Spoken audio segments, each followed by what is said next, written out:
as you can see, no filter, no makeup, a big red honk. Red honk means I have been crying a lot, and very guttural crying. I've had my first adoption therapy session. It went really well. I'm really pleased with how it went. I've already been able to make some connections. I intend to journal the session as well. I feel I've already learnt something.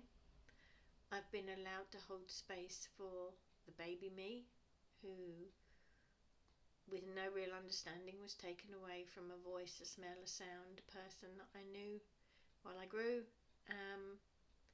and taken into a world and put into a situation that I didn't know. Albeit a very loving, kind, I couldn't have had a better family to have gone to.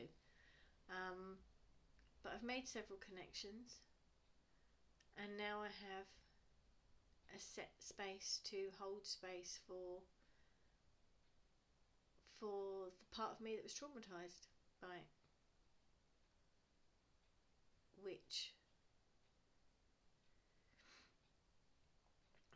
I suppose, well, I now know that my homework is going to be that I have to show compassion to my younger self, that I have to show the baby me that I'm not going to be left with these feelings. My therapist was amazing. We started to have quite an emotional breakthrough near the end, and she didn't leave me, and she kept saying, I'm not going to leave you, which yeah, try not to let it affect me now. It's a big thing, and so I'm really pleased with how it went. I don't know if I've really talked much sense, but I thought I'd share it with you anyway. This might help other people,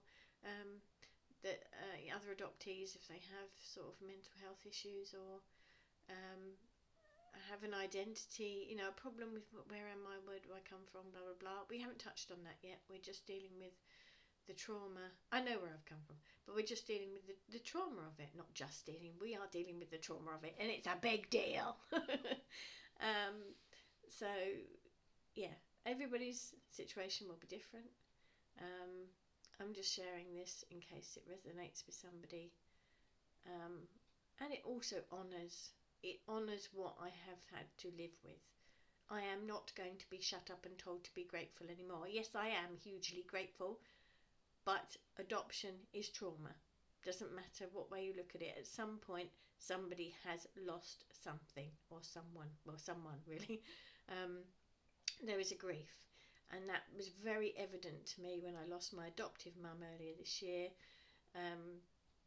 When she passed away, I've always feared that I would fall apart and crumble, and in fact it was literally like putting on a coat that you've always had. I knew the feeling of grief. I've always lived with it. So now I'm going to get an ice pack for my face. I am going to eat chocolate and ice cream, and I may have a bath as well. But there we are. I've done it. I'm really proud of myself for doing it. Proud? I don't mean that in a big-headed way. I'm pleased for myself that I am doing this, because I want to be who I really am. And that's a bit of a journey in itself. So there we are. I'm off to go and put ice on this big red Kong. Sending you all love. Take care now.